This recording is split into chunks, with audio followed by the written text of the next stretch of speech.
unnecessary intro song to totally waste your time.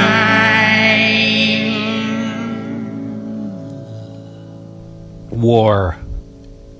What is it good for? Well, it's good for people with bloodlust, you know, that unquenchable thirst for the blood of your enemies flowing through the streets. It's a real thing, I think. War is good for that. There are a certain amount of people that seem to be biologically inclined to murder, to kill. You know, and you got to have something for them to do. I think sports came about as a way to harness that. I think video games are a way to harness that. You know, sports and video games, extreme sports, target practice, hunting, you know. Those are ways where we can channel that bloodlust in less harmful ways, maybe even productive ways, maybe even entertaining ways. But I don't know if I don't know if sports can completely quench the bloodlust that many people have. And this isn't a right or left thing. There are people on the far right and people on the far left that just aren't happy unless they're blowing shit up, you know, unless limbs are flying through the air and blood is splattering, you know, on cracked windshields and flowing in the streets and the gutters, unless they see a finger on the curb they don't have their thirst quenched. You know? I think that's a real thing. Ogrish.com. Remember that website? I don't know if it still exists. Probably doesn't. I can't imagine it does in this day and age. I used to go by there. You know, I would subject myself to these photos of horrific accidents and stuff like that. And when I did, I would wonder why I was doing it. And I think not having the real answer to it is what compelled me to do it. Like, I thought, well, you just got to understand that life is horror and that people are fragile and they're just gushy little gelatiny meat attached to these little frail skeletons. It's amazing we can walk around at all. You know, you spend some time looking at pictures of people who have crashed their motorcycles without helmets on. You see their brains just fall out of their head. It's just, you just think, wow. As much as we prize our souls or our unique individuality and all the things that make the self, when it comes down to it, our packages, these little bodies are so fragile, and you see them blown apart and cut to pieces, and you know, just seeing a limb detached from a body is just a crazy experience. It's just weird. You know, death is weird. And there is a fascination that people have for it. You know, to varying degrees. You know, some people don't have any. They don't want to ever look at anything like that. And hey, that's fair. I don't want to look at things like that, but I feel almost duty bound to confront that kind of thing, you know? Anyway, I'm kind of already veering off the topic of what I wanted to talk about today, which was a Facebook conflict. I find it very, very strange. Well, I don't find it strange. I find it weird when stereotypes hold so true. I want them to not be. So often I want stereotypes to not play out, you know? I want to be the moderate, the middle-of-the-road guy that goes, everybody calm down. People are pretty normal, you know? because I'm the defender guy. I like to defend people, that are accused of horrific things. Anyway, today there was a post by some guy in my feed who I've never met, don't even recognize the name. Most of the time, I've kind of learned to just not comment on direct strangers at all. But it was basically a post saying, oh, look how Trump is unleashing terror and chaos in the Middle East with his new plan to get out of Syria, And I was just thinking, I commented and I said, how exactly is Trump unleashing fury when he's pulling out of war? Stepping away from violent conflict isn't creating violent conflict. It might be allowing a different conflict to exist, But of course, this gentleman started immediately with the ad homs and calling me stupid, and Trump supporter, all the typical shit. And this guy has a law degree from Yale. And I, of course, had told him that he probably wasted his money and should get his money back if he can't. And in other words, I looked at his wall, too, and everything is classic Trump derangement syndrome. Every single post is either a vegan post or a Trump derangement syndrome post where Trump is Satan, and no matter what he does, he's wrong. Literally that the type of person who you could walk off the edge of a cliff using their own resistance. Trump could just walk towards them, and Trump could say, don't jump off that cliff, and they'd jump off the cliff. That type of guy. And yeah, Yale degree, a law degree from Yale. And talking about Trump's crimes, he should be in jail. I'm going, well, with a law degree, I would imagine that you would understand that accusations don't amount to evidence, and evidence needs to be collected. Due process needs to happen. There needs to be a discovery phase where evidence needs to be examined and cross-examined, adversarially so, and then presented in front of a jury to decide. But no, that's no time for that. No, an accusation is the crime. And he said, well, why is Trump hiding? Why is Trump hiding from the impeachment inquiry? It's like, what do you mean? How is he hiding? How is Donald Trump hiding? He is the most visible, omnipresently so, president of all time, bar none, unless you count photos on dollars being present. I don't. But his mouth is going 24/7 every single day since the day he was elected, and before that for years in the public eye. How do you get more opposite of hiding than Donald Trump? Like, he can't walk past a camera or a microphone without stopping for 15 or 20 minutes to talk into it. It's insane how unlike every other president in history he is. Like, the opposite. The rest of them would have one press conference every 5 or 6 months, and then it would be reading from a script, slow and measured. No, Trump does 5 press conferences every day. He goes to these rallies. He speaks off the cuff for hours. Does interviews. Who has ever been more available? Oh, this phone call.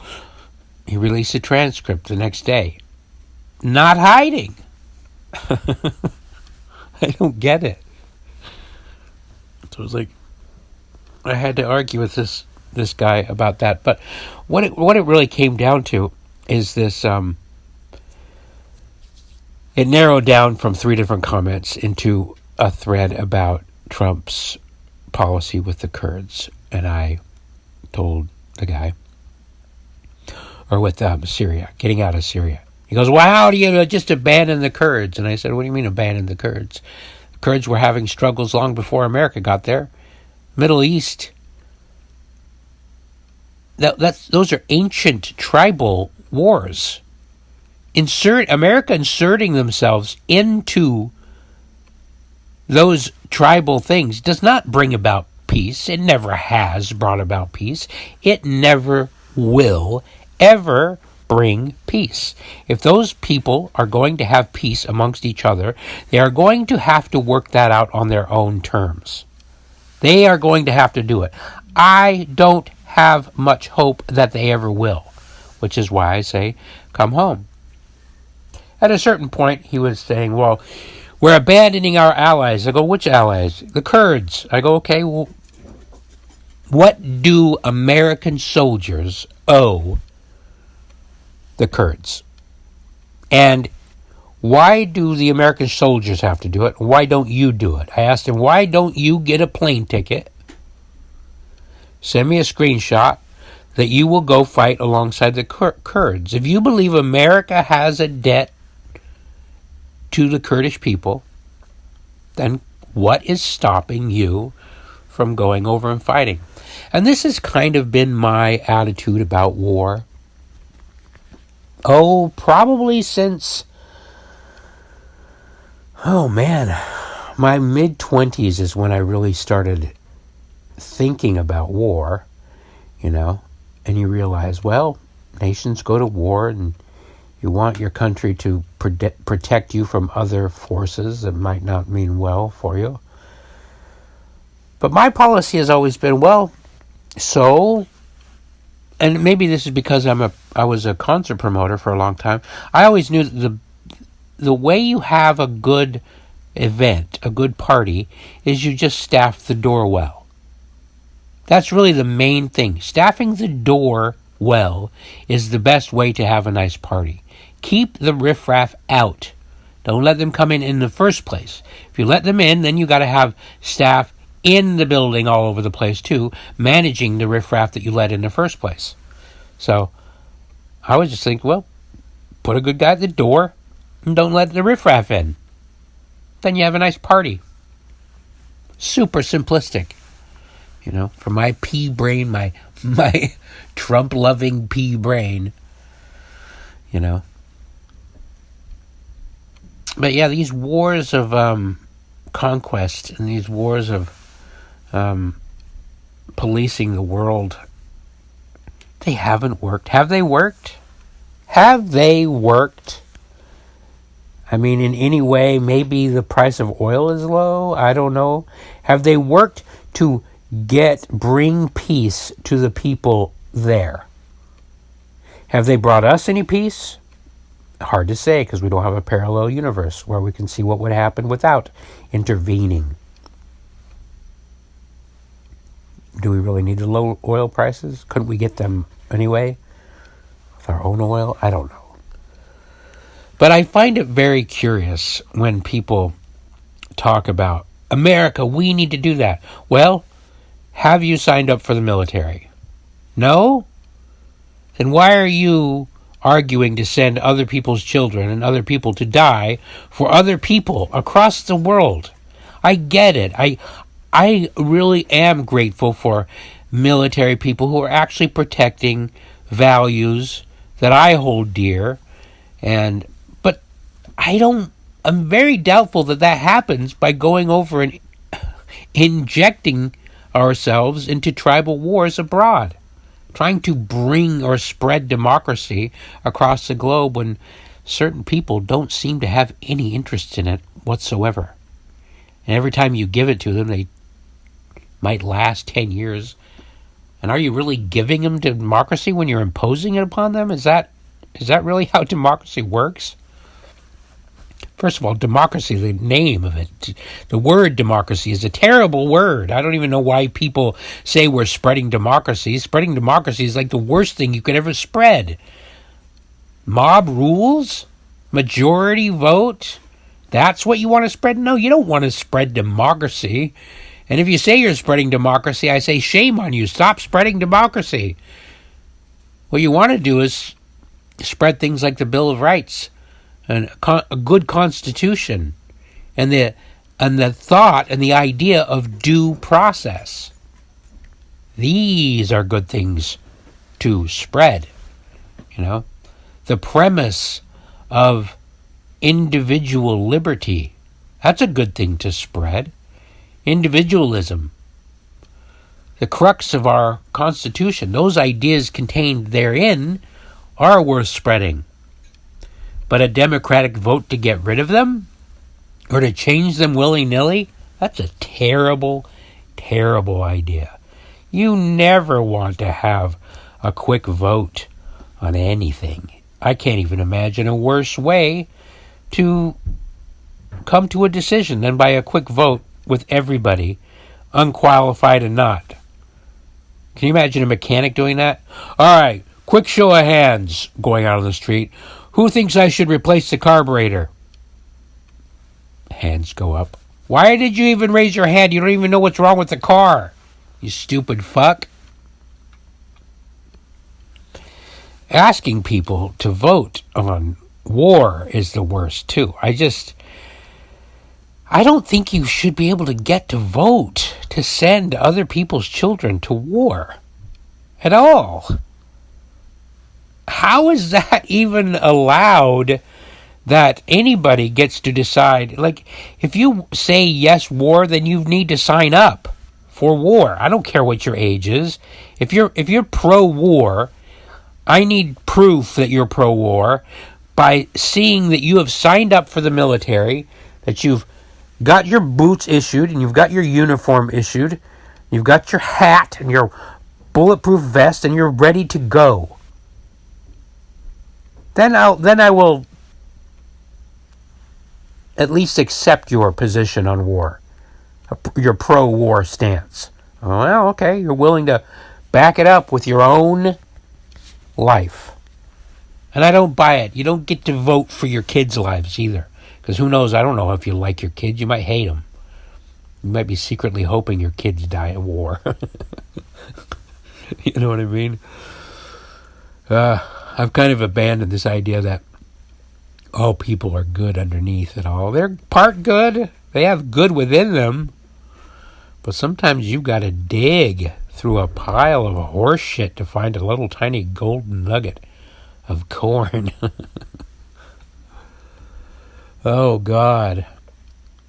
Yeah, but the crazy thing now is that I used to be able to kind of rely on my lefty friends to support my anti-war, or at least, I don't. Is it fair to call it anti-war? I'm not anti-war. In other words, there's a time and a place where it's necessary, but it's like last resort. Very, very last resort. And it should be usually done as defense, to provide for the common defense. That's in the preamble to the Constitution. The common defense, not the common offense, not the common police force to police the globe, not the common regime change force. We don't like that guy. Let's go change his. Let's go. We don't like him. We don't like him. Let's just go change it and cause havoc over there. That's dumb. It's stupid. It's against every principle I hold on a personal level. I don't think you should interject yourself into other people's family affairs. Oh, but Merkley, have you ever seen a child that's been beaten by its parents? Yeah, well, and I can put myself on the line by going and maybe providing comfort to that child. Or I can sneak behind the child's dad and beat the crap out of him and warn him that if he ever touches this kid again, I'm going to pound him to a pulp. But that's not how people do. They want to push it off on the cops. Call the cops. Put somebody else's life in danger. That's what really drives me crazy about the police, and every step towards socialism takes personal accountability and personal responsibility off. Like, how dare you call the cops? How dare you call somebody else's child, somebody else's father, and put them in their lives in risk to solve a conflict that you're having? Why the fuck aren't you prepared to deal with it yourself? And if you're not prepared to deal with it, Why do you feel entitled to somebody else's protection? You know? That kind of entitlement drives me nuts. And it was driving me nuts with this conversation. The guy, I kept asking him, and of course I was trolling him and pestering him. I was saying, have you got your plane ticket yet? Are you going to Turkey yet? Or are you just talking out of your ass? I feel completely confident being anti-war because I'm saying de-escalate. And what is there a better way to de-escalate than walking away? No, it's guaranteed de-escalation. It's guaranteed that one person, one element of the fire, one flaming stick will be taken out of the fire. Right? I mean, sure, if you have a gigantic fire extinguisher and you can obliterate all the parties, but that's kind of extreme, isn't it? Just killing everyone? You know, maybe you're a great orator. I don't know. Maybe you stand up in the middle of a battle, and I told a story about how I tried to do that on my mission one time in the missionary training center. I'm a preacher that way, like, everybody calm down! Ah! Stop this horror! I've been that guy before, you know. We need to love each other. And that sometimes works. That's great. But you know what else works? Just walking away. Taking yourself out of the fight. And taking some other people with you. Saying, come on, guys, let's go. Let's let these two motherfuckers fight it out. You know, because then they're left and they have to deal with each other. But those people are going to kill. Yeah, they are. Walking away works, and I'm not calling myself a pacifist by any means. If somebody aggresses on you, somebody comes at you and you got a pistol, shoot them right between the eyes so that they never do it again to anybody else. But that's not pro-war. That's not going and looking for a fight, you know? Especially if you're backed into a corner, man. If somebody comes into your house. Somebody comes into your house and tries some violent bullshit with you, oh boy, you're doing a duty to the world and to society to eliminate them from the planet, you know. And hey, I have complete sympathy for the broken system that created them, but in that moment, that is not the time to be, you know, too worried about that.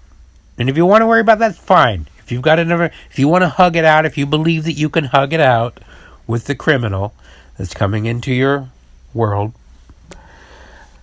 and you might, I can imagine it. Certainly wonderful stories have been written about it, and I would admire anybody that could do it, but I ain't gonna fault somebody to shoot somebody between the eyes when they're being violently aggressed upon. Why would I? You know. So anyway, that's what I'm saying. It's to me, it's just weird. I'm surprised that the left really has turned out to be as violent as they have been described by Orwell and Rand and all these other great authors that have sent out warnings about the totalitarian leftist thinking. You know, this guy I was arguing with, he probably in his regular life thinks he's a smart fella, got a law degree from Yale. He doesn't have a lick of common sense. He's completely indoctrinated by the left. He's completely opaque with the Trump derangement syndrome. Am I using that word right? Opaque? It's not transparent. Sometimes transparent and opaque can be used interchangeably, even though they mean the opposite thing. Meaning it's something's more obvious when it is opaque. You know? And something is transparent means you can see through it to the other side. Anyway, yeah, so there I am. Here I am, kind of stuck in the middle again, with most of you listening. That's what I know. That's the good thing I know, is that most of America are not these extreme right or extreme left. And by the way, I'm less concerned with the extreme right than I am with the extreme left, because they seem to be in a desperate spiral. And that's when people get the most dangerous, when they're about to die. When they're losing hope, when it's all going down the drain, that's when the real grasping and clinging and the fight really begins. So, and it seems that way to me. It seems like there's a real desperation, because it seems like the world in general is swinging a little bit more conservative. Did you see that video of the guys in England on the tube that tried to stop it for this climate change shit, and the crowd wasn't having it, and they grabbed him and tackled him? I want more of that. More of that needs to happen. These people that try to stop traffic on the freeway, more people just need to get the fuck out of their cars and say, there are more of us than there are of you motherfuckers. And there are. There are more of us reasonable people who don't want war, who just want to live peacefully, to let these fucking little lunatics in these small groups want to run the whole world. And I don't give a fuck if, this guy linked, I said, look, he goes, look, there are American soldiers that are ashamed of abandoning the Kurds. I said, link to one. Link to some soldiers. So he linked to some articles by the New York Times and the Washington Post, which cited anonymous sources as saying they felt ashamed. I said, no, those anonymous sources cited by New York Times and Washington Post are unreliable. They probably don't exist. They're fictional. And isn't that convenient to have an anonymous source by newspapers who literally make money off of war? Nothing sells papers like war. Nothing. Absolutely nothing sells a paper more than blood on the front page. Blood and fire sells papers. So he links me to these, and I'm thinking, how did a Yale degree not let you know that the media has zero interest in solving war or de-escalation of any sort? How is the New York Times and the Washington Post ever going to argue that they want de-escalation of the very thing that allows them to survive? Anonymous sources. And then he goes, here's one from Fox that speaks in your language. I go, the Fox News article is literally an article that's referencing the other article that you referenced. They're all three based on the same anonymous source. One Green Beret who says he's ashamed that he's abandoning the Kurds. That Green Beret, if he really felt that way, he could go AWOL and fight alongside the Kurds. He doesn't really have to obey orders and go home. He wants to put his blood on the line. But guess what? That fictional character probably does not exist. And if he does exist, there's a good chance he's one of these people that I started this podcast talking about, which is certain people just have bloodlust. And as much as we want to say, our military is great and support the troops and blah, blah, blah, there are a lot of people that join the military because inside of their bodies somewhere is ticking this urge and desire to shoot and kill, to conquer, to feel the power that comes from a bomb and a gun. And I'm not here to fucking be sanctimonious about those types. Like I said, sometimes those are the people that come and save the day. And you think, thank goodness those types exist. That's when the yin-yang really seems applicable, It's when the evil within the good becomes useful and productive. Anyway. Oh, so how did it end with this guy? The way it always does with him making attacks.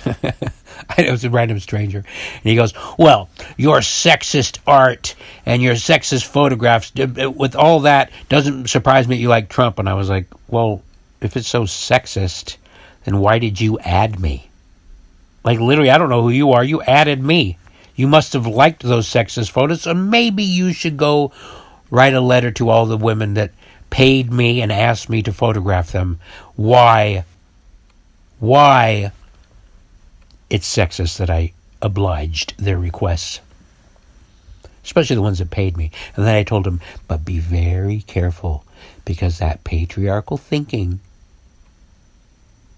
that you are demonstrating is the exact type of shit a lot of people want to smash. So don't get smashed, and please send me screenshots of your ticket to Turkey to fight with the Kurds. And then I told him, of course, he should start an Instagram of his war photos of him fighting along the Kurds. And that went nowhere. He was not converted by my message, and I was not converted by his, because he had no message at all. Anyway, so yeah, I like Donald Trump. How about that? I like it.